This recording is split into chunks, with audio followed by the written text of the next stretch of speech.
दोस्तों नमस्कार। उम्मीद करता हूँ सब लोग अच्छे होंगे। तो लास्ट एपिसोड में हम लोग ने वेक्टर्स में कोऑर्डिनेट सिस्टम को कवर किया था। तो अभी तक हम Cartesian coordinate, cylindrical coordinate and spherical coordinate, ये 3 कोऑर्डिनेट सिस्टम को पढ़ चुके हैं। और हमने देखा था कि इसकी क्या एप्लीकेशन है कि भाई एरिया, वॉल्यूम, स्मॉल एरिया कैसे हम कैलकुलेट करते हैं अगर कोई शेप जो है सिलेंड्रिकल आ जाए या स्फेरिकल आ जाए। तो सिलेंड्रिकल कोई शेप है मान लीजिए, या सिलेंडर का कोई पार्ट है तो हम सिलेंड्रिकल कोऑर्डिनेट सिस्टम का यूज़ करेंगे, और अगर स्फीयर का पार्ट है तो हम स्फेरिकल कोऑर्डिनेट सिस्टम का यूज़ करेंगे। तो वो आपको उसकी सिमेट्री से पता चल जाएगा कि किस तरह की शेप है, उसके हिसाब से हम कोऑर्डिनेट सिस्टम का इस्तेमाल करेंगे। दूसरा, अभी हम जो आज का जो लेक्चर है इसमें हम जो आगे बढ़ेंगे वो ऑपरेटर की तरफ बढ़ेंगे कि भाई कुछ ऑपरेटर होते हैं जो जनरली 11th-12th क्लास में पढ़ाए नहीं जाते हैं, बट मैं उनको पढ़ाऊंगा क्योंकि उनसे आपकी फिजिक्स थोड़ी सी आसान हो जाएगी, इसलिए उन ऑपरेटर को आज देखेंगे। बट उससे पहले मैं एक दो क्वेश्चन मैं करवाना चाहता हूं, और उसके बाद फिर हम एक ऑपरेटर को, मतलब 3 ऑपरेटर पढ़ाएंगे। वैसे तो 4 ऑपरेटर हैं जो फिजिक्स में मेनली यूज होते हैं, बट हम 3 ऑपरेटर की तरफ थोड़ा सा ज़्यादा अपनी तवज्जो रखेंगे।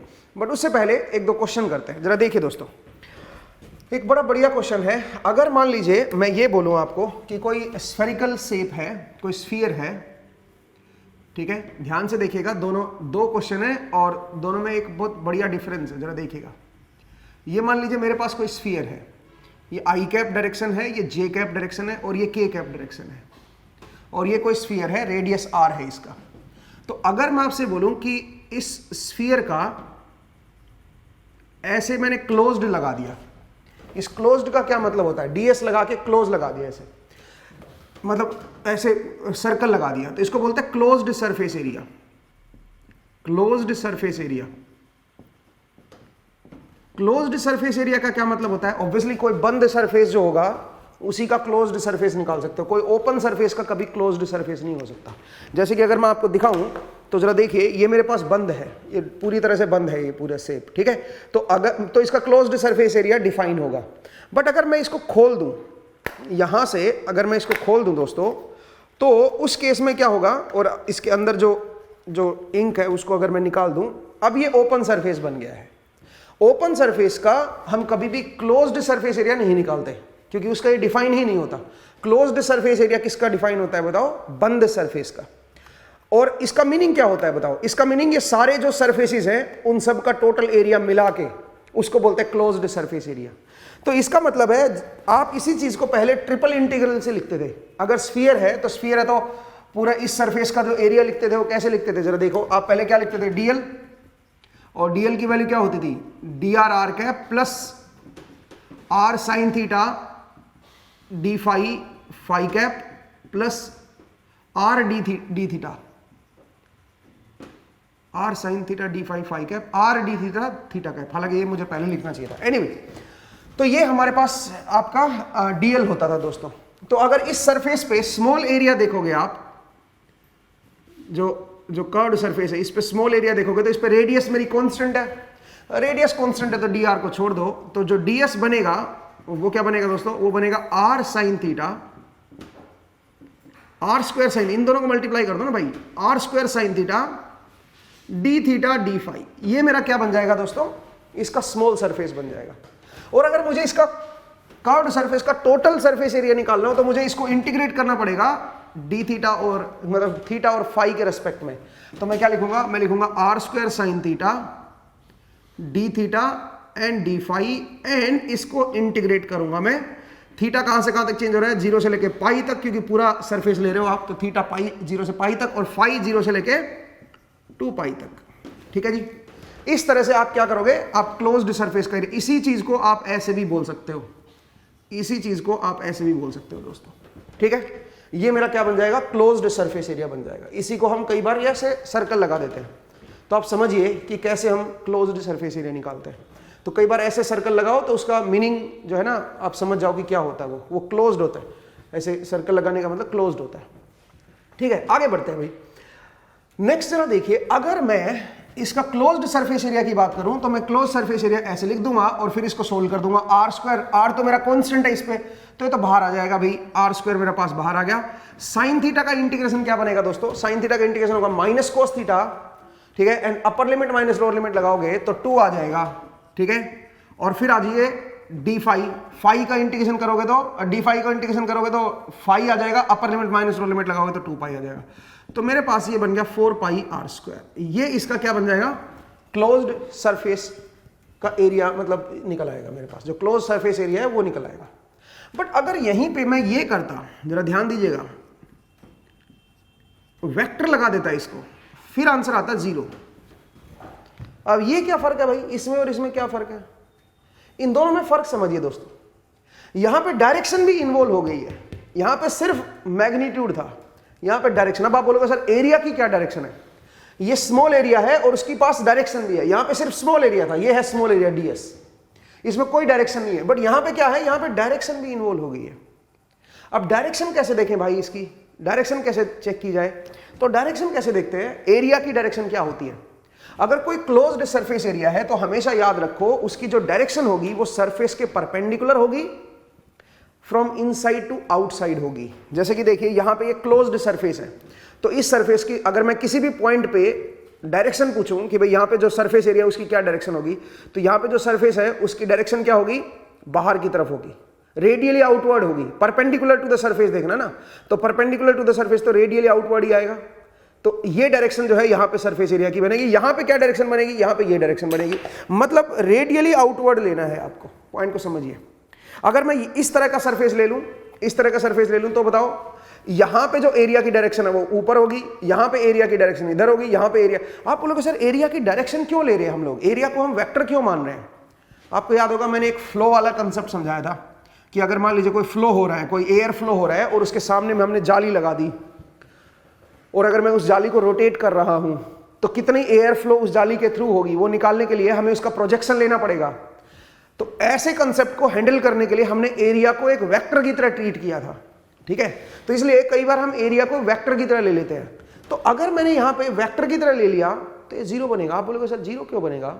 उसका कारण ये है कि अब जरा देखिए, अगर मैं वेक्टर की तरह ले लूं इसको, ध्यान देना भाई, क्लोज्ड सरफेस एरिया को वेक्टर की तरह अगर मैं ले लूंगा तो ऑलवेज 0 आएगा मेरा।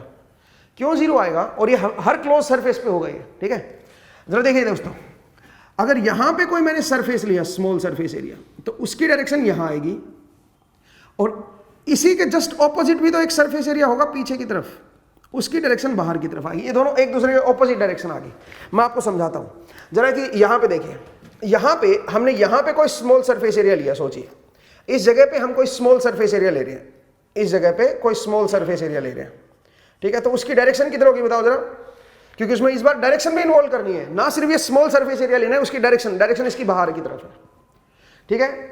और इसी का फिर ऑपोजिट पार्ट भी तो होगा, यहां पे इसकी उल्टी साइड भी तो होगा एक और पार्ट, जस्ट इसके ऑपोजिट, जस्ट इसके डायगोनली ऑपोजिट, और उसकी डायरेक्शन बाहर की तरफ होगी। तो दोनों को ऐड करोगे तो क्या हो जाएगा बताओ जरा, कैंसिल।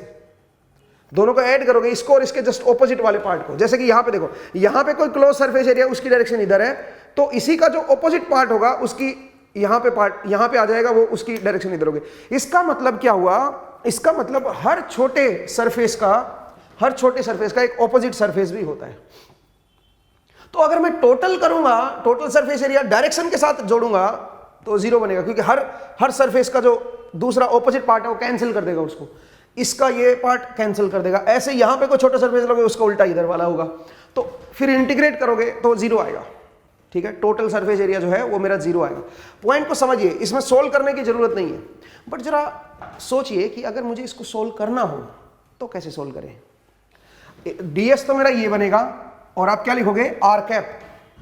आप क्या लिखोगे, आर कैप। भाई अगर इसको लिखना हो तो आप कैसे लिखोगे बताओ जरा। ds की वैल्यू है r square sine theta D theta D phi, ठीक है। और आप क्या लिखोगे इसके साथ लिखोगे आर कैप, ठीक है। और मुझे इसको अब सोल्व करना है। थीटा की वैल्यू 0 से पाई एंड फाई की वैल्यू 0 से 2 पाई, और मुझे प्रूव करना है कि ये 0 है। अब कैसे प्रूव करें इसको? असल में जब थीटा और फाई वेरी करते हो तो आर कैप भी वेरी हो रहा है। ये आर कैप को बाहर नहीं ला सकते हो आप, आर को बाहर ला सकते हो आप, आर स्क्वायर को बाहर ला सकते हो, but r cap is dependent on theta and phi. R cap is dependent on theta and phi, ठीक है। तो ये बड़ा इंपॉर्टेंट हो जाएगा यहां पे आप इसको बाहर नहीं ला सकते। फिर क्या करें भाई, आप आर कैप की जगह ऐसे डायरेक्शंस को लीजिए जो थीटा और फाई पे डिपेंड नहीं कर रहे हो, जैसे कि आई कैप, जे कैप, के कैप। इसका मतलब आर कैप को आई कैप, जे कैप और के कैप में कन्वर्ट कीजिए, ठीक है। आर कैप को आई कैप, जे कैप, के कैप की टर्म्स में कन्वर्ट कीजिए और फिर इसको सोल्व कीजिए। कैसे कन्वर्ट करोगे बताओ? हम जानते हैं कि आर कैप का प्रोजेक्शन आई कैप की तरफ क्या आएगा। आर कैप मेरा इधर होता है, जनरल आर कैप अगर इधर होता है और ये जेड एक्सिस के साथ कितना एंगल बना रहा है, थीटा, तो पहले तो इसका प्रोजेक्शन हॉरिजॉन्टल प्लेन में लाओ, 1 लेंथ है इसकी, तो 1 और इस वर्टिकल के साथ कितना एंगल है बताओ, स्फेरिकल कोऑर्डिनेट सिस्टम में थीटा, तो ये लेंथ है 1, तो 1 का पहले क्या करोगे, 1 साइन थीटा नीचे आ गया और फिर कोस फाई, तो क्या बन जाएगा साइन थीटा कोस फाई, ठीक है। ये बनेगा साइन थीटा कोस फाई, ये ऑलरेडी मैं सिखा चुका हूं आपको। फिर आ जाओ r cap dot j cap, ये बनेगा sine theta sine phi, sine phi. फिर आ जाओ r cap dot k cap, ये क्या बन जाएगा, ये बन जाएगा कोस थीटा, ये बन जाएगा कोस थीटा, ठीक है। तो इस तरह से आप क्या कर सकते हो दोस्तों, इनके ये लिख सकते हो आर कैप के। तो अगर मैं इस आर कैप को लिखना चाहूंगा तो ऐसे लिखूंगा, r square sine theta D theta D phi, और इसकी जगह पे अगर आप लिखोगे आर कैप की जगह पे तो आप लिखोगे sine theta cos phi I cap, क्योंकि आई कैप की तरफ प्रोजेक्शन हो गए आर कैप का, plus sine theta sine phi, sine theta sine phi J cap, plus cos theta K cap. और अब यहां पे इंटीग्रेशन लगाइए। आप बोलोगे सर इससे क्या फायदा हुआ? देखो आई कैप, जे कैप और के कैप ये थीटा फाई पे डिपेंड नहीं कर रहे, ठीक है। आर कैप थीटा फाई पे डिपेंड कर रहा था, ठीक है। तो इसलिए यहां पे ये लगाना जरूरी था भाई, ठीक है। तो मुझे उम्मीद है आपको ये समझ आया, 0 से पाई एंड 0 से 2 पाई। तो मैंने आर कैप को किस में कन्वर्ट कर लिया, कार्टेशियन कोऑर्डिनेट सिस्टम में कन्वर्ट कर लिया। जो स्फेरिकल कोऑर्डिनेट सिस्टम में था उसको कार्टेशियन में कर लिया। अब एक काम करते हैं, सिर्फ आई कैप वाला कंपोनेंट लेते हैं और उसको सोल्व करते हैं। ऐसे ही आप क्या करोगे, आप सिर्फ ये वाला कंपोनेंट लो और इसके साथ इसको सोल्व करो, ठीक है। ऐसे फिर ये कोस थीटा वाला कंपोनेंट, के कैप वाला कंपोनेंट लो और उसके साथ सोल्व करो। तो सबसे पहले मैं के कैप वाला ही सोल्व कर देता हूं। तो जरा देखिए के कैप वाला अगर सोल्व करोगे तो क्या बनेगा। तो सबसे पहले के कैप वाला देखते हैं। तो के कैप वाला क्या बनेगा, के कैप तो बाहर आ जाएगा, ठीक है, और आर स्क्वायर भी बाहर आ जाएगा। अंदर क्या बचेगा जरा देखते हैं। अंदर बचेगा sine theta cos theta, sine theta cos theta D theta D phi, d theta D phi. Phi के रेस्पेक्ट में करोगे सोल्व तो 2 पाई आ जाएगा बाहर, ठीक है। तो मैं फाई को हटा देता हूं, सिर्फ थीटा रह गया और 0 से पाई तक है। तो इसको डिवाइड बाई 2 कर देता हूं, मल्टीप्लाई बाई 2 कर देता हूं, तो क्या बन गए साइन 2 थीटा। साइन 2 थीटा को इंटीग्रेट करोगे तो क्या आएगा बताओ जरा। साइन 2 थीटा को इंटीग्रेट करोगे तो minus cos 2 theta divide by 2 and limit क्या है बताओ जरा, पाई, ठीक है। अब upper limit minus lower limit लगाओगे तो ये आएगा 0। इसका मतलब के कैप वाला कंपोनेंट आएगा 0। ऐसे ही आप आई कैप वाला कंपोनेंट निकालो वो भी 0 बनेगा, और ऐसे ही आप जे कैप वाला कंपोनेंट निकालो वो भी मेरा 0 आएगा। चेक करके देखो आप। तो इसलिए टोटल जो यहां पे अगर मैंने वेक्टर लगा दिया तो फिर 0 बनेगा दोस्तों, याद रखिए। और हर क्लोज्ड सरफेस का ऐसा ही होगा, क्योंकि जो भी क्लोज्ड सरफेस होगा उसका अगर आप इस तरह से सोल्व कर रहे हो वो 0 आएगा। क्या ये मैं सही बोला है कि हर क्लोज्ड सरफेस का 0 होगा, हर क्लोज्ड सरफेस का 0 होगा? भाई क्लोज्ड सरफेस तो ऐसा भी हो सकता है, मतलब डिफॉर्म्ड स्फीयर ले लो, कोई डिफॉर्म्ड स्फीयर ले लो, क्या उसका भी एरिया 0 बनेगा क्या? अगर मैं कोई डिफॉर्म्ड स्फीयर ले लूं तो आइडली यस, ठीक है, हाँ ठीक है। अब जैसे ये क्लोज्ड सरफेस है, इसका भी total surface area, closed surface area निकालोगे तो 0 आएगा दोस्तों। ये बाहर की तरफ है, इसका ऑपोजिट इधर है, ये इधर है, इसका ऑपोजिट इधर है, इधर है, इसका ऑपोजिट इधर है, ठीक है। तो इसका मतलब अल्टीमेटली अगर आप देखोगे तो क्या बनेगा, क्लोज्ड सरफेस एरिया 0 बनेगा। मुझे उम्मीद है आपको ये समझ आया कि कैसे हम यहां पे इसको निकालेंगे, ठीक है। मैं इसको रब कर दूं भाई, चलिए। तो मैंने आपको बताया 2 चीजों में फर्क, कि क्लोज्ड सरफेस एरिया कई बार इंटीग्रल पे सर्कल लगा देते हैं, उसका क्या मतलब होता है, ठीक है, और क्लोज्ड सरफेस एरिया 0 क्यों होता है, ठीक है। क्लोज्ड सरफेस एरिया अगर मान लीजिए वेक्टर लगा दिया तो 0 होगा, ठीक है। ये चीज आपको ध्यान देनी है भाई। ठीक है, नेक्स्ट अब एक क्वेश्चन और करते हैं, एक क्वेश्चन और देखते हैं, जरा देखिए दोस्तों। एक क्वेश्चन दे रखा आपको, और क्वेश्चन क्या है, बड़ा ही बढ़िया क्वेश्चन है ये। तो ये मेरी एक बुक का क्वेश्चन ले रहा हूं भैया, मेरा अपना क्वेश्चन नहीं है। ये कह रहा है कि the equation of a straight line in the x y plane is given by, आपको एक इक्वेशन दे रखी है स्ट्रेट लाइन की, 2x + y = 4। ये कोई लाइन की इक्वेशन दे रखी है। Find the vector equation of a unit normal from the origin to the line. आपको क्या बताना है, जैसे ये लाइन को अगर आप प्लॉट करोगे तो कैसे प्लॉट होगा, जरा देखिए भाई। इधर मान लीजिए मैं x बोल देता हूं, इधर मैं y बोल देता हूं, ये 2D में है भाई, लाइन की इक्वेशन है ना। तो y = क्या बन जाएगा, -2x + 4। आप देख सकते हो जब x की वैल्यू 0 होगी तो y की वैल्यू क्या होगी, 4 होगी, ठीक है। और जब y की वैल्यू 0 होगी तो x की वैल्यू 2 होगी, ठीक है ना। तो इस तरह से ये लाइन जो है प्लॉट हो जाएगी। यहाँ पे 2 मान लो, चलो यहाँ पे 4 है, ठीक है भाई। ऐसे थोड़ा मैं स्केल पे बनाता हूँ इसको, देखिए दोस्तों, थोड़ा इसको स्केल पे बनाते हैं। जब x की वैल्यू 0 है तो y की वैल्यू क्या बनेगी, 4, ठीक है भाई। और जब आपका y 0 है तो x की वैल्यू बनेगी 2, ठीक है। तो इस तरह की ये मेरे पास लाइन, स्ट्रेट लाइन बनेगी दोस्तों, ठीक है। ये मेरे पास लाइन की इक्वेशन है। अब सुनिए क्या कह रहा है ये मेरा ओरिजिन है। ये कह रहे हैं find the vector equation of a unit normal from origin to the line.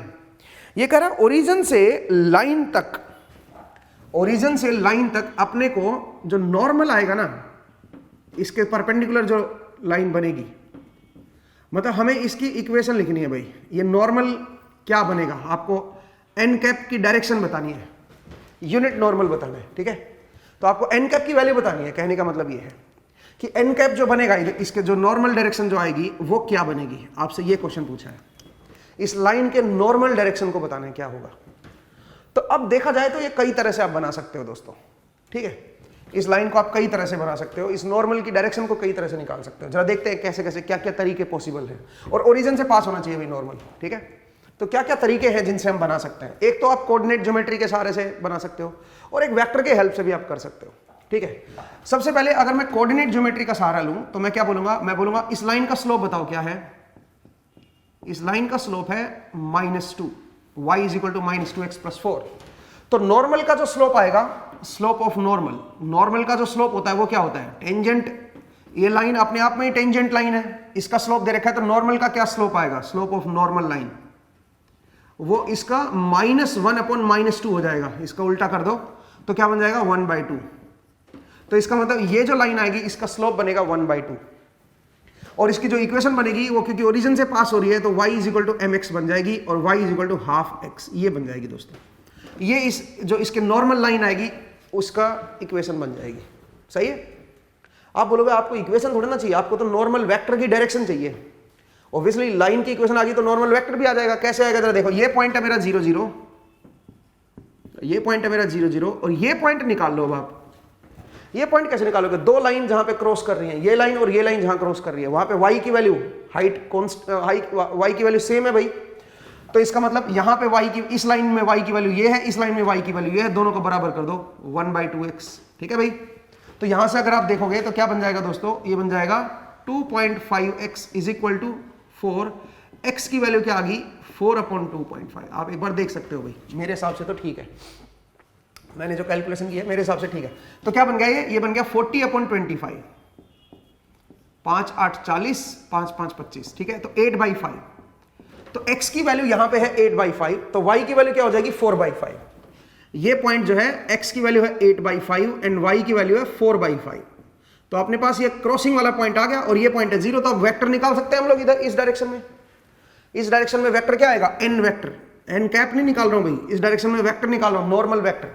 तो क्या बनेगा, 8/5 - 0 i cap, 8/5 - 0 i cap plus 5/4 plus 4/5, 4/5 - 0 j cap. इस तरह से आपके पास ये नॉर्मल वेक्टर आ जाएगा। बट मुझे तो इसकी डायरेक्शन चाहिए भाई, तो इसकी डायरेक्शन के लिए क्या करें बताओ जरा, 8/5 i cap plus 4/5 J cap divide by इसका क्या कर दो मैग्नीट्यूड। तो इसका मैग्नीट्यूड क्या बनेगा दोस्तों, 8/5 का स्क्वायर करो 64/25 प्लस 4/5 का करो तो 16/25, कितना बन गया बताओ 25। मेरे पास एलसीएम आ गया। ऊपर बताइए क्या बना, ऊपर मेरे पास 64 एंड 16 क्या बना बताइए, ये बन जाएगा आई थिंक 80/25, सही है। और इसका रूट ले लो भाई, ठीक है, इसका रूट ले लो। तो रूट लोगे तो नीचे वाले का तो आपका 5 आ जाएगा और ऊपर का क्या बनेगा बताओ जरा, 4√5 और नीचे 5, ठीक है। तो इसका मतलब मेरे पास क्या आ गया, इसका मैग्नीट्यूड भी आ गया। तो मैग्नीट्यूड के लिए हम क्या करेंगे, यहाँ पे 4/√5 कर देंगे। मैग्नीट्यूड 4/√5 है ना। तो ये मेरे पास क्या आ गया, एन कैप यूनिट वेक्टर आ गया दोस्तों। डायरेक्शन आ गई इसमें कि इसके जो नॉर्मल डायरेक्शन आएगी वो क्या आएगी। इसको फर्दर भी आप सिंप्लीफाई कर सकते हो। तो ये 4 से ये कट गया 4 और यहां से 2 कट गया और ये √5 को ऊपर लेके आऊंगा मैं, तो ये बनेगा 2/√5 आई कैप प्लस 1/√5 जे कैप, ठीक है भाई। इस तरह से आप क्या कर सकते हो, आप इसकी नॉर्मल डायरेक्शन को निकाल सकते हो। ये पहला तरीका है। कोऑर्डिनेट ज्योमेट्री से आपने क्या किया, आपने इनके पॉइंट्स निकाल लिए, कहां पे नॉर्मल की इक्वेशन निकाल ली पहले आपने। नॉर्मल की इक्वेशन अगर आ गई तो उसके बाद फिर इजी है चीजों को सोल्व करना, ठीक है। ये तो कोऑर्डिनेट ज्योमेट्री था। नॉर्मल की इक्वेशन आने के बाद हमने क्रॉसिंग पॉइंट निकाल लिया, कहां पे दोनों लाइन क्रॉस कर रही हैं और ये ओरिजिन है। फिर यहां से वेक्टर निकाल लिया, ये वाला वेक्टर, ठीक है। इस वेक्टर को मैं एन वेक्टर बोल रहा हूं दोस्तों, ठीक है। ये वेक्टर निकाल लिया और फिर इसकी डायरेक्शन निकाल ली।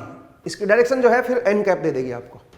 ये पोजीशन वेक्टर निकाल लिया ना मैंने, क्योंकि अगर मुझे पॉइंट पता है और ओरिजिन से आप देख रहे हो तो पोजीशन वेक्टर आ गया मेरे पास और उसके बाद उसकी डायरेक्शन हमने निकाल ली। आसान कहानी थी।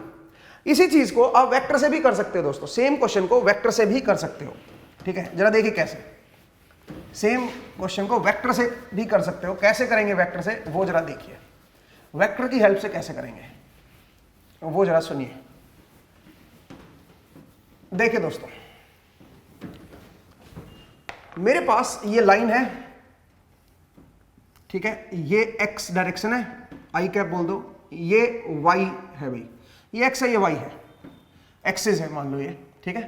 तो ये मेरा इस तरह का लाइन बनेगी भाई, ठीक है। ये 4 पॉइंट है और ये 2 पॉइंट है, ऐसे लाइन बनेगी। अगर मैं इस लाइन को ओरिजिन पे शिफ्ट कर दूं तो क्या इक्वेशन आएगी, देखो। ओरिजिन पे अगर आप शिफ्ट करोगे ऐसे, ओरिजिन की तरफ अगर आप इसको ला रहे हो, पैरेलल शिफ्ट कर रहे हो इसको, ठीक है। इसके पैरेलल इधर बना रहे हो भाई, तो अगर मैं इसके पैरेलल इधर बनाऊं तो आई डोंट नो ये पैरेलल बन रहा है कि नहीं बन रहा, ठीक है। ये मैंने पैरेलल बना दिया इसके। तो इसकी क्या इक्वेशन बनेगी दोस्तों, इसकी इक्वेशन बनेगी 2x + y = 0। ये 4 हट जाएगा। आप यहां पे देखो, यहां पे y = क्या था, -2x + 4 था ना भाई। तो ये 4 हट जाएगा, यहां पे y = -2x आ जाएगा, ओरिजिन से पास हो रही है तो, ठीक है। तो हमने क्या किया, हमने इसको ओरिजिन से पास करा दिया, ये बन गया दोस्तों। अब मैं ये बोल सकता हूं कि इस लाइन पे जो ये ओरिजिन से पास हो रही है लाइन, ठीक है, बेहतर होता मैं इसको एक डिफरेंट कलर से कर देता। तो मैं जरा इसका डिफरेंट कलर का इस्तेमाल कर रहा हूं, ठीक है। ये मेरे पास मान लीजिए कोई लाइन है भाई जो ओरिजिन से पास हो रही है, इसके पैरेलल लाइन हमने ले ली है, ठीक है। ऊपर वाली लाइन के पैरेलल लाइन ले ली है। और इसकी अगर मैं इक्वेशन को देखूंगा दोस्तों, तो इसकी इक्वेशन क्या बनेगी, ये बनेगी ऊपर वाली, ठीक है। तो मैं ये कह सकता हूं कि यहां पे मेरा जो पॉइंट है वो है 0,0, ये 0, 0 पॉइंट है। और यहां पे कोई जनरल पॉइंट ले लेता हूं मैं, x, y। यहां पे कोई x, y पॉइंट है। तो अगर मैं ये वेक्टर निकालूं यहां से यहां तक का, यहां से यहां तक का अगर मैं वेक्टर देखना चाहूं, इस लाइन के ऊपर कोई जनरल पॉइंट ले लिया मैंने x, y। यहां से यहां तक का कोई वेक्टर निकालूं जिसको मैं v वेक्टर बोल रहा हूं। ये जो मेरा v वेक्टर होगा, पोजीशन वेक्टर v, ये बन जाएगा x i cap plus y j cap. भाई x में मैं कितना चलाऊं, x ही चलाऊं, y में मैं y चलाऊं, तो x i cap plus y j cap. ध्यान से देखिए, अगर मैं इस वेक्टर को, इस वेक्टर से मैं ये निकाल सकता हूं दोस्तों। कैसे निकालूंगा बताओ, ये मैं इसको ऐसे लिख सकता हूं, जरा देखो इस लाइन जो ये लिखी है मैंने, मैं इसको ऐसे लिख सकता हूं, x i cap plus y j cap dot, क्योंकि x का कोफिशिएंट 2 है तो 2 i कैप लिख देता हूं, प्लस y का कोफिशिएंट 1 है 1 j cap, and that is equal to 0। ऊपर वाली लाइन को ऐसे लिख सकता हूं भाई, बोलिए।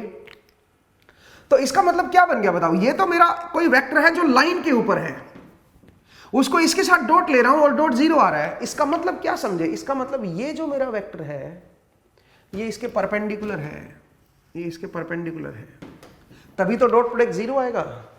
ठीक है, ये इसकी परपेंडिकुलर डायरेक्शन में आ गया भाई, ये इसकी परपेंडिकुलर डायरेक्शन को दिखा रहा है, समझ रहे हो भाई। तो मुझे उम्मीद है आपको समझ आया ये। तो इसका मतलब मेरे पास ये परपेंडिकुलर वेक्टर आ गया, ये परपेंडिकुलर वेक्टर है, मुझे तो नॉर्मल डायरेक्शन चाहिए भाई, मुझे तो ये डायरेक्शन चाहिए। तो डायरेक्शन क्या करें, इसकी डायरेक्शन निकाल दो, वही डायरेक्शन इसकी भी होगी जो नॉर्मल ओरिजिन से पास हो रहा है भाई, वो तो कहीं से पास हो जाए, नॉर्मल है, ये तो वेक्टर आया मेरे पास, इसकी डायरेक्शन अगर मैं निकालूं एन कैप, उससे फर्क नहीं पड़ता है कहां जा रहा है, क्योंकि अगर आप इसको ओरिजिन से भी पास करवाओगे, इसका वेक्टर डिवाइड बाय मैग्नीट्यूड कर दो, तो इसका मतलब ये क्या बन गया, एन कैप, ये ये डायरेक्शन को रिप्रेजेंट कर रहा है। और डायरेक्शन चाहे यहां दिखाओ, चाहे यहां दिखाओ, चाहे यहां दिखाओ, चाहे यहां दिखाओ, तो ओरिजिन पे भी दिखाओगे तब भी यही डायरेक्शन आएगी। ठीक है, तो कुल मिला के मेरे पास नॉर्मल की डायरेक्शन आ गई है कि नॉर्मल जो है लाइन के वो किस डायरेक्शन में होगा। मुझे उम्मीद है आपको ये समझ आया कि कैसे हम लाइन के नॉर्मल जो डायरेक्शन है उसको हम निकालते हैं। ठीक है, आसान कहानी थी तो, लेकिन आप इसको समझिए कि कैसे हम इसको दिखाते हैं, हम इसको शिफ्ट करके और कैसे हम इस चीज को देखते हैं। ठीक है, तो यही कंसेप्ट फिर आप क्या कर सकते हो, यही कंसेप्ट तो फिर आप प्लेन पे भी लगा सकते हो। अगर कोई भी प्लेन के परपेंडिकुलर अपने को निकालना है, सोचिए कोई प्लेन है 3D में, ठीक है, कोई 3D में प्लेन है, ये मेरा x कैप है, ये मेरा y कैप है और ये मेरा z कैप है, z कैप है। यहां पे मान लीजिए मेरे पास कोई ऐसी प्लेन है, ठीक है, जो इनको ऐसे कट कर रही है। ठीक है, ऐसी कोई प्लेन है, आप समझिए, ऐसा XYZ के बीच में ऐसी कोई प्लेन है। ठीक है, इस तरह की प्लेन है, हालांकि मैंने दिखाया थोड़ा इस तरह से, इस तरह की प्लेन है। और इस प्लेन की मान लीजिए कोई इक्वेशन है 2x + 4y + 3z = 6। मान लीजिए ऐसी कोई प्लेन की इक्वेशन है। ठीक है, ऐसी कोई प्लेन की इक्वेशन है, मुझे चाहिए इसके normal direction. Find normal direction to the plane. Plane के जिसकी इक्वेशन आपको दे रखी है, इसके नॉर्मल डायरेक्शन चाहिए आपको। तो आप क्या करोगे दोस्तों, जो प्लेन आपने ली है इसी के पैरेलल प्लेन ले लो जो ओरिजिन से पास हो रही है। तो पैरेलल कैसे लोगे, इसको 0 कर दो बस। अगर आप इसको 0 कर दोगे तो इसका मतलब क्या हो जाएगा बताओ, आपके पास प्लेन आ जाएगी जो ओरिजिन से पास हो रही होगी। ठीक है, और इसके पैरेलल भी आ जाएगी। क्लियर है भाई। तो इसका मतलब है अगर मैं यही प्लेन के पैरेलल एक और प्लेन ले लूं जो ओरिजिन से पास हो रही है, तो वो क्या बन जाएगी, वो बन जाएगी 2x + 4y + 3z = 0। ये प्लेन और ये प्लेन पैरेलल आएंगी और ये ओरिजिन से पास होगी। ठीक बात है। अब सुनिए, मैं इसको ऐसे लिख सकता हूं xi cap + yj cap + zk cap. ये कोई जनरल वेक्टर है जो ओरिजिन से इस प्लेन के ऊपर दिखा रहा है, क्योंकि ये प्लेन अब क्या होगी ये बताओ, ये अब ओरिजिन से पास हो रही है भाई प्लेन। ठीक है, जरा देखिए, अब हमने क्या कर दिया, इसी के पैरेलल प्लेन ले लिया जो ओरिजिन से पास हो रही है, यहां से पास हो रही है। ठीक है, तो यही प्लेन जो थी, यही प्लेन अब ओरिजिन से पास हो रही है दोस्तों, अब ये पीछे की तरफ चली गई है। ठीक है, ये पॉइंट इस प्लेन पे लाई कर रहा है, तो इस प्लेन पे मैं कोई जनरल पॉइंट ले लेता हूं, कोई XYZ, और ओरिजिन से अगर ये v वेक्टर को बोलूंगा तो ये वेक्टर आ जाएगा v वेक्टर। इसका अगर मैं डॉट लूं किसके साथ बताओ, 2i cap + 4j cap + 3k cap के साथ, तो वो डॉट 0 आ रहा है क्योंकि इसका डॉट यही तो आएगा, तो ये जो 0 बन गया। इसका मतलब ये जो वेक्टर है ये इस v वेक्टर के परपेंडिकुलर है, और v वेक्टर प्लेन के अंदर ही है, v वेक्टर प्लेन में ही है। आप समझिए इस पॉइंट को। ठीक है, जरा देखिए, जो मेरी प्लेन थी वो अब ओरिजिन से पास हो रही है, और उसी प्लेन में एक कोई पॉइंट ले लिया XYZ, और जो v वेक्टर है वो उसी प्लेन में है, तो ये वेक्टर क्या हो जाएगा, उसके परपेंडिकुलर। इसका मतलब ये प्लेन के भी परपेंडिकुलर हो जाएगा। तो ये वेक्टर मेरा प्लेन के परपेंडिकुलर वेक्टर आ गया, नॉर्मल वेक्टर आ गया। बट मुझे तो डायरेक्शन चाहिए भाई। ठीक है, तो डायरेक्शन करने के लिए क्या करो, इसकी मैग्नीट्यूड से डिवाइड कर दो भाई, आसान कहानी है, इसका डायरेक्शन भी आ जाएगी। तो मुझे उम्मीद है आपको ये समझ आया कि कैसे हम लोग जो है ये चीज को सोल्व करेंगे। ठीक है, ये बड़ी कमाल की चीज है। हालांकि आपको एक और तरीका मैं बताऊंगा जिससे आप किसी भी सरफेस के या किसी भी प्लेन के परपेंडिकुलर डायरेक्शन को निकाल सकते हो। ठीक है, उसके लिए हम एक ऑपरेटर पढ़ेंगे जिसका नाम है ग्रेडियंट। ठीक है, ग्रेडियंट। तो तो चलिए मैं इसको रब कर रहा हूं भाई। ये मुझे उम्मीद है कि आपके दोनों मेथड समझ आए कि कैसे आप प्लेन के परपेंडिकुलर जो है उसको आप कैलकुलेट करते हो, प्लेन के परपेंडिकुलर डायरेक्शन को कैसे देखते हो। ठीक है, नेक्स्ट जरा देखिए,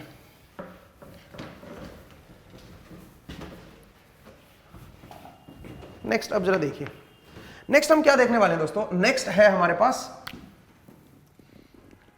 अब जो ये नॉर्मल डायरेक्शन मैंने बताई ना कि जो आप नॉर्मल डायरेक्शन देखते हो, ये जो नॉर्मल वेक्टर की जो इंफॉर्मेशन है वो एक नए ऑपरेटर ने कैप्चर कर लिया अपने अंदर, and that operator is known as gradient. जरा आपको अभी अभी जो मैंने प्लेन लिखी वो थी 2x + 3y + 4z is equal to, I don't know क्या लिखा था मैंने, 6 लिखा था मान लीजिए। ये मेरे पास इक्वेशन है किसी प्लेन की, मुझे क्या चाहिए, मुझे इसके नॉर्मल डायरेक्शन चाहिए। तो नॉर्मल डायरेक्शन क्या आएगी बताओ जरा। नॉर्मल, पहले तो नॉर्मल वेक्टर निकालते हैं। तो नॉर्मल वेक्टर क्या आया था, पहले आपने इसको 0 कर दिया था शिफ्ट करके, आप जो प्लेन जो अलग पोजीशन पे थी उसको आप ओरिजिन से पास करवा रहे हो, तो इसका मतलब ये वाला हट जाएगा। ठीक है, तो फिर आपने क्या लिखा था, इसको लिखा था 2x + 3y + 4z = 0, यही लिखा था ना भाई। अब ध्यान से देखिएगा, बड़ा इंपॉर्टेंट है, इसको आपने लिखा था xi cap + yj cap + zk cap. ये मेरा एक v वेक्टर था, इसका डॉट लिखा आपने 2i cap + 3j cap + 4k cap के साथ, यही तो बना वो। और ये जो है इसको हमने क्या बोल दिया, हमने बोल दिया कि ये जो वेक्टर है ये मेरा इस v वेक्टर के नॉर्मल है, और ये v वेक्टर इस प्लेन के, इस प्लेन में ही है, जो ये वाली प्लेन है इसके इस प्लेन में ही है। तो इसका मतलब ये क्या हो जाएगा, ये उसके नॉर्मल हो जाएगा। तो आप बोलोगे सर ये जो नॉर्मल है ये तो इस प्लेन के नॉर्मल हुआ ना, इसके भी नॉर्मल होगा क्या? बिल्कुल इसके भी नॉर्मल होगा, क्योंकि ये दोनों प्लेन क्या है, एक दूसरे के पैरेलल है। ठीक है, तो ये भी क्या बन जाएगा बताओ, ये v वेक्टर जो है ये ना सिर्फ इसके नॉर्मल होगा, इसके भी नॉर्मल होगा। और यहां से आप फिर इसकी डायरेक्शन भी निकाल सकते हो। हमारे पास एक नॉर्मल वेक्टर आ गया। ठीक है, नॉर्मल वेक्टर क्या आया, 2i cap + 3j cap + 4k cap, ये बन गया भाई, ये हमारे पास नॉर्मल वेक्टर आ गया। ठीक है, इसकी डायरेक्शन निकालना अब आसान है। बट जरा देखिए, सेम यही चीज अगर मैं एक और तरीके से भी निकाल सकता हूं। कैसे, सोचिए, अगर ये जो मेरी प्लेन है, इस 6 को मैं इधर ले आता हूं 1 मिनट के लिए, तो -6 = 0 हो जाएगा भाई, सही बात है।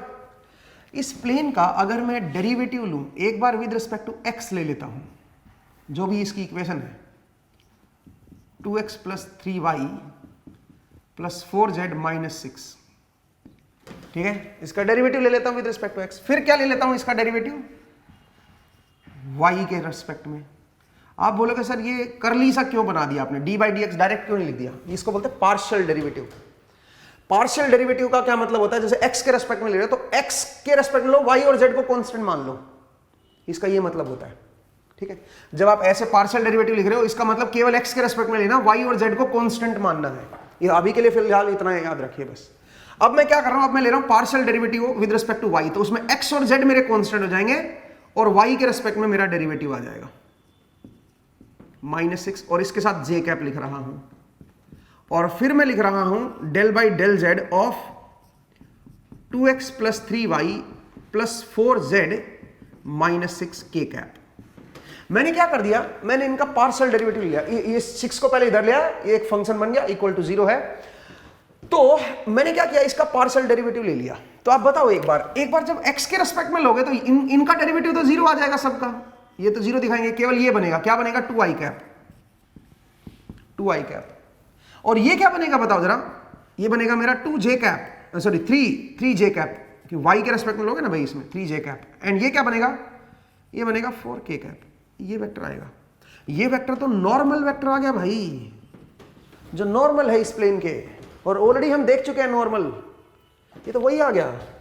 इसका मतलब एक नई चीज पता चली अपने को, क्या, जब भी आप किसी भी सरफेस की इक्वेशन को, किसी भी प्लेन की इक्वेशन को, या किसी भी लाइन की इक्वेशन को ऐसे पार्शियल डेरिवेटिव ले लेते हो और उनके साथ वेक्टर भी ले लेते हो, इसको बोलते हैं वेक्टर डेरिवेटिव। ठीक है, इसको आप डायरेक्शनल डेरिवेटिव भी बोल सकते हो, वेक्टर डेरिवेटिव भी बोल सकते हो, मतलब डेरिवेटिव ले रहे हो और ऐसे डायरेक्शन देते जा रहे हो उसको। तो उससे हमारे पास क्या आ जाएगा, उससे हमारे पास क्या आ जाएगा दोस्तों, उससे हमारे पास आ जाएगा एक नॉर्मल वेक्टर। इसी चीज को मैं ऐसे भी लिख सकता हूं, जरा देखो, del/del x i cap plus del by del y j cap plus del by del z k cap into जो भी ये फंक्शन है 2x plus 3y plus 4z minus 6, ये क्या आ जाएगा, ये मेरे पास नॉर्मल वेक्टर आ जाएगा। ऐसे भी लिख सकते हो भाई, इसको अंदर ले आओ, हर एक के साथ लिख दो इसको, ठीक है, तो अल्टीमेटली यही तो बनेगा। ऐसे भी लिख सकते हो। और इसको फिर हमने एक नया नाम दे दिया, that is known as gradient, ठीक है, gradient of this 2x plus 3y plus 4z minus 6। तो उससे क्या आ जाएगा, मेरे पास ये नॉर्मल वेक्टर आ जाएगा। तो पॉइंट को समझिए, ग्रेडियंट, इसको बोलते हैं ग्रेडियंट, ठीक है। अब अगली क्लास में मैं प्रॉपर समझाऊंगा आपको, बट आप ग्रेडियंट का मतलब समझिए। ग्रेडियंट का क्या मतलब होता है, ग्रेडियंट किसी भी प्लेन का या किसी भी लाइन का, पिछला क्वेश्चन जो था लाइन वाला, उसमें भी आप ग्रेडियंट ले सकते हो, सेम ऑपरेटर ले सकते हो, उससे नॉर्मल डायरेक्शन आ जाएगी आपके पास, ठीक है। तो मुझे उम्मीद है आपको समझ आया कि ग्रेडियंट जो है वो क्या बताता है आपको। ग्रेडियंट किसी भी सरफेस के जिसके ऊपर आप ग्रेडियंट ले रहे हो उसके परपेंडिकुलर डायरेक्शन को बता देगा, ठीक है। इंटरेस्टिंग है, ठीक है, ये ऑपरेटर इंटरेस्टिंग है। तो आज के लिए हम इतना ही करेंगे दोस्तों। नेक्स्ट एपिसोड में हम इसको थोड़ा और बेहतर तरीके से सीखेंगे और नेक्स्ट एपिसोड में ऑपरेटर को शुरू करेंगे। तो आज हमने कुछ क्वेश्चंस लिए और उन क्वेश्चंस को हमने देखा और अब हम ऑपरेटर की तरफ बढ़ रहे हैं, ठीक है। तो देखते हैं कि भाई ऑपरेटर जो है वो क्या होता है और कैसे हम ऑपरेटर को अप्लाई करते हैं, ठीक है, और कौन कौन से ऑपरेटर हमारे पास होते हैं। तो 3 ऑपरेटर होते हैं, ग्रेडियंट, डाइवर्जेंस, कर्ल। असल में एक और ऑपरेटर भी होता है बट वो हायर स्टडी में यूज होता है, तो लैप्लासियन जिसको आप बोलते हो, वो हम नहीं पढ़ेंगे। हम 3 ऑपरेटर को पढ़ेंगे और उनसे हम आगे की लाइफ को सिंपल बनाने की कोशिश करेंगे, ठीक है। तो आज के लिए इतना ही करते हैं दोस्तों। नेक्स्ट क्लास में फिर से आपसे मुलाकात होगी। अपना ख्याल रखिए, पढ़ते रहिए, मुस्कुराते रहिए। नेक्स्ट टाइम मिलेंगे। Thank you.